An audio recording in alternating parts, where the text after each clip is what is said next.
Hello my dear students, good morning. आप सबको जय हिंद, वंदे मातरम, सलाम, नमस्ते, सत श्री अकाल, आदाब, गुड मॉर्निंग। चलो भाई, आगे बात करते हैं रचनाकार और रचनाओं के बारे में। ओके, तो देखो भाई, रामगे राघव एक रचनाकार हैं और उनकी रचना क्या है? उनकी रचना है श्यामला, उनकी रचना है पिघलते पत्थर, उनकी रचना है मेधावी, पांचाली और रूपछाया एंड डायन सरकार। राइट, ये सारी रचनाएं किसकी है भाई? ये रामगे राघव साहब की है ना। तो देखो, रंग कौन सा है? श्याम। श्याम एक रंग होता है ना, काला रंग। राइट, रंग लेना है इधर से कोड आपको, श्याम। और श्याम जो है भगवान भी है ना। तो श्याम रंग की भी बात कर लेते हैं हम। तो ये जो श्याम रंग है, ये लग गया किसी के कपड़े में, काला रंग लग गया। तो ये पांचाली है ना, पांचाली, ये द्रौपदी कह रही है मैं धोऊं, जो छाया हुआ रंग है ना, काला रंग छाया हुआ है, तो ये श्याम रंग मैं धोऊं जो छाया हुआ है ना। ठीक है। दूसरी चीज़, अब दूसरा तरीका है, ये पिघलते पत्थर। अच्छा, श्याम के प्रेम में पत्थर भी पिघल जाते हैं, श्याम के प्रेम में पत्थर भी पिघल जाते हैं। ठीक, और साथ ही साथ डायन सरकार है ना। अब देखो भाई, डायन सरकार किसको बोलते हैं?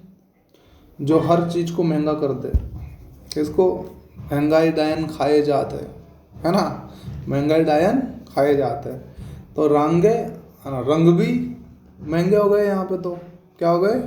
रंग भी महंगे हो गए। तो रंग महंगा हो गया तो अपन क्या बोलेंगे? डायन सरकार है, सब चीज़ों को महंगा कर दिया इसने, है ना। तो डायन सरकार। इसी तरह से नागार्जुन को देखें तो नागार्जुन देखो, भगवान कृष्ण कह रहे हैं अर्जुन से, देख अर्जुन, नाग नाग नाग देख, इस गुब्बारे की छाया में नाग है। नाग, गुब्बारे की छाया में क्या है? नाग है। और उस नाग की प्यासी आंखें हैं, बिल्कुल प्यासी आंखें से प्यासी पथराई, प्यासी पथराई। राइट। और युग धारा, अगर सांप का ध्यान नहीं रखा तो ये युग धरा का धरा ही रह जाएगा। युग हमारा, जो हम युग में, युग को बदलने के लिए हम लोग लड़ाई कर रहे हैं, युद्ध कर रहे हैं, ये धरा का धरा ही रह जाएगा युग, अगर हम ही नहीं रहे तो। नाग ने अगर काट लिया तो, है ना। तो इसलिए नाग को ध्यान रखा अर्जुन, ठीक है ना। इस गुब्बारे की छाया में कौन है? नाग है। किससे बोला जा रहा है? अर्जुन से। और उसकी आंखें कैसी है? नाग की प्यासी पथराई आंखें हैं। युग धरा का धरा ही रह जाएगा अगर नाग ने काट लिया तो, ठीक है ना। ऐसे भारत भूषण अग्रवाल साहब देखिए, एक उठा हुआ हाथ, एक उठा हुआ हाथ। तो भारत देश है ना, तो भारत माता बोलते हैं ना अपन, भारत देश को क्या बोलते हैं? भारत माता। अब देखो, हमारी जो भारत माता है उनका एक हाथ ऐसा उठा हुआ है कि नहीं? ऐसे, राइट, उठा हुआ है, यस।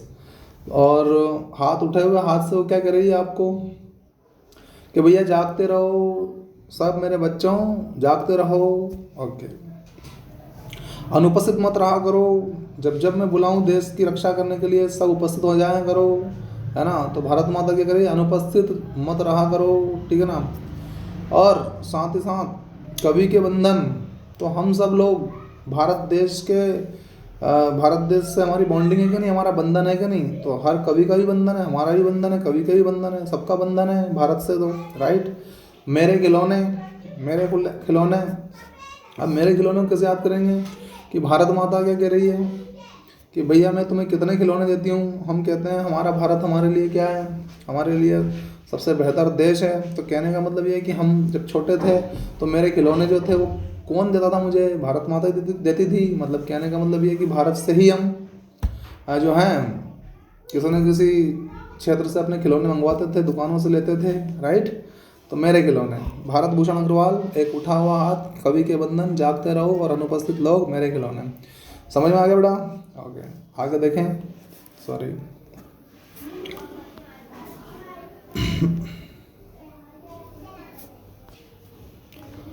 नरेश मेहता। नरेश मेहता, तो देखो नरेश का मतलब क्या होता है? राजा। राजा एक पुरुष होता है कि नहीं होता है? होता है। और राजा लोग युद्ध में लड़ते हैं कि नहीं लड़ते हैं? रण, रण में जाते हैं लड़ने के लिए, तो अरण्या, तो एक पुरुष है जो राजा है, जो एक पुरुष है, और वो कहाँ गया, रण में गया लड़ने के लिए। और रण में जब लड़ेगा तो अपना चित्त लगा के लड़ेगा, चित्त लगा के, मन लगा के लड़ेगा, और जब जीत जाएगा तो पर्व मनाएगा, प्रवाद पर्व, प्रवाद पर्व, ठीक है, प्रवाद पर्व। इसी के साथ साथ अगला देखिए, सर्वेश्वर दयाल सक्सेना, बांस का पुल। देखो पहले ही रचना क्या है, बांस का पुल, बांस का पुल। तो जो बांस का पुल है उसको कैसे याद करेंगे, तो ये इसका कोड याद रखो पहले तो, कि सारे ईश्वर है यहाँ पे, सारे, सर्वेश्वर, सारे ईश्वर है, सर्व ईश्वर। तो देखो भैया, जब हम बांस का पुल क्रॉस करते हैं ना, तो हमें सारे ईश्वर याद आ जाते हैं, कि टूट नहीं जाए बांस की लकड़ियाँ हैं, तो सारे ईश्वर याद आ जाए। और दूसरा, एक सूनी नाव में भी एक आदमी बैठता है ना, सूनी नाव में, तो भी उसे सारे ईश्वर याद आ जाए, कि कहाँ आ गए अपन, पता नहीं कहाँ जाना है, ईश्वर पार लगा देना। तो सूनी नाव में भी कौन याद आते हैं, सारे ईश्वर, जिन जिन का नाम आता है सब आ जाते हैं याद, है ना। काठ की घंटियाँ और खूंटियों पर टंगे लोग। अब पहले खूंटियों पर टंगे लोग याद करो, खूंटियों पर टांग दिया लोगों को, तो वो किसको याद करेगा अंतिम क्षण में, सारे ईश्वर को याद करेगा, राइट, सारे ईश्वर को याद करेगा। तो खूंटियों पर टंगे लोग।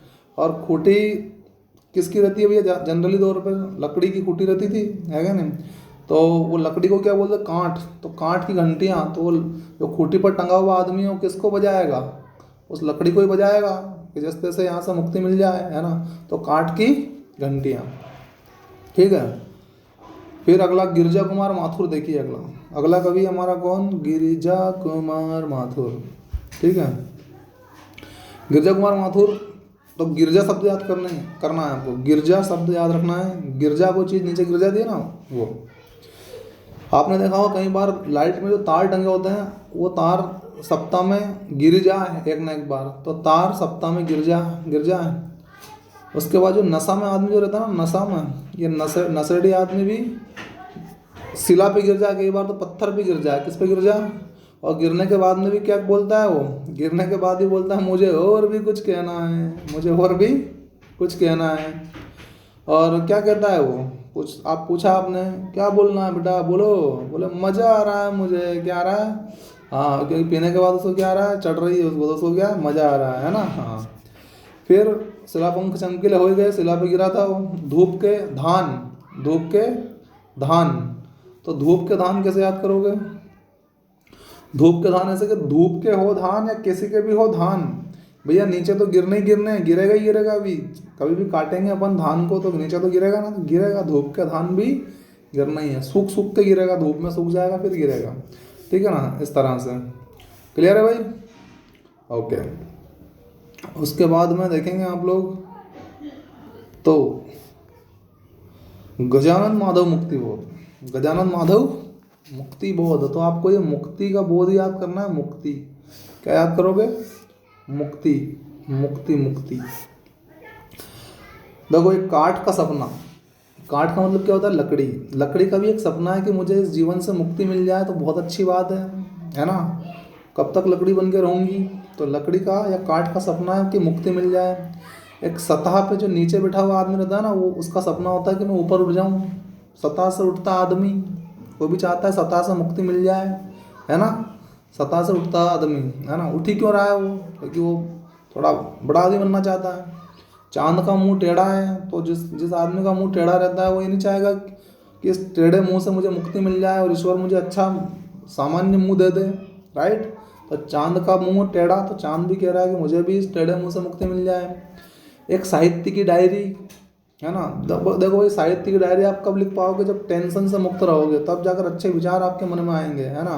तो साहित्य की डायरी हो कि नई कविता हो, वो भी नई कविता भी टेंशन मुक्त होकर ही आप लिख सकते हैं, ठीक है। नए निबंध हो तो नए निबंध, नए कविता, साहित्य, ये सब एक ही चीज़ें हैं लगभग, है ना। मतलब लिखने के हिसाब से टेंशन मुक्त होकर रहोगे तो लिख पाओगे इनको, नए निबंध। फिर उसके बाद में इससे संबंधित नए साहित्य का सौंदर्य शास्त्र, नए साहित्य का सौंदर्य शास्त्र। अब नया साहित्य कब सृजित कर पाओगे आप, नया साहित्य कब सृजित कर पाओगे, कि जब बेहतरीन तरीके से टेंशन मुक्त रहोगे, है ना, नहीं तो टेंशन में, वो टेंशन का सोचोगे कि नए साहित्य का सोचोगे, तो नए साहित्य में सौंदर्य कब आएगा, जब मुक्त रहोगे टेंशनों से, है ना। नए साहित्य का सौंदर्य शास्त्र। अच्छा, इसके बाद में भूरी खाक, भूरी भूरी खाक धूल, है ना। अच्छा, भूरी भूरी खाक धूल आपके शरीर पर चढ़ गई, यानी कि कहीं मार्केट से आए आप तो भूरी भूरी धूल चढ़ गई, तो नहा लो भैया, मुक्त हो जाओगे उस धूल से, राइट। भूरी भूरी खाक धूल से कैसे मुक्ति मिलेगी, नहाने से, तो मुक्त हो जाएंगे उससे। किसी चीज़ की समस्या का समीक्षा कर रहे हैं आप लोग, समीक्षा की समस्या, और जब ये समीक्षा पूरी हो जाएगी तो आपको जो समस्या थी उससे मुक्ति मिल जाएगी। समीक्षा की समस्या से क्या मिल जाएगी, समीक्षा की समस्या से मुक्ति मिल जाएगी सर। इसके बाद कामायनी एक पुनर्विचार, कामायनी एक पुनर्विचार। तो आप जब किसी चीज़ पर पुनर्विचार करते हैं, पुनर्विचार करते हैं, तो वो पुनर्विचार जो है काम आ जाता है कि हाँ यार ये तो अच्छी दिमाग में आ गई ये बात तो यार, राइट। तो काम आए नहीं पुनर्विचार, डबल से जब सोचे किसी बात पे तो अपन कुछ अलग निर्णय आते हैं, राइट। तो काम आए नहीं पुनर्विचार, काम आए नहीं पुनर्विचार। भारत इतिहास और संस्कृति। अब बताओ भारत का इतिहास आज के टाइम पे और भारतीय संस्कृति अंग्रेजों से मुक्त है कि नहीं है, किसी के गुलाम है क्या हम, नहीं है। तो भारत का इतिहास भी और संस्कृति आज क्या है, पूरी तरह से मुक्त है ना। अंतर कथा, देखो भाई, आप जो कथा पढ़ते हैं किताबों में, वो किताबों के अंदर ही होती है ना, कहाँ रहती है, किताबों के अंदर होती है कथा। तो उनको जब देखते हैं अपन, किनको, कथाओं को, तो वो किताबों से बाहर निकल के आती है, मतलब मुक्त होकर आती है, हमें दिखती है ना। तो अंतर कथा, अंतर कथा। तो बच्चों, कैसा लगा आपको हमारा ये इलेक्ट्रिक बोर्ड का वीडियो, लाइक शेयर और सब्सक्राइब करके ज़रूर बताइए, ठीक है। मिलते हैं नेक्स्ट एपिसोड में। थैंक यू वेरी मच बने रहने के लिए।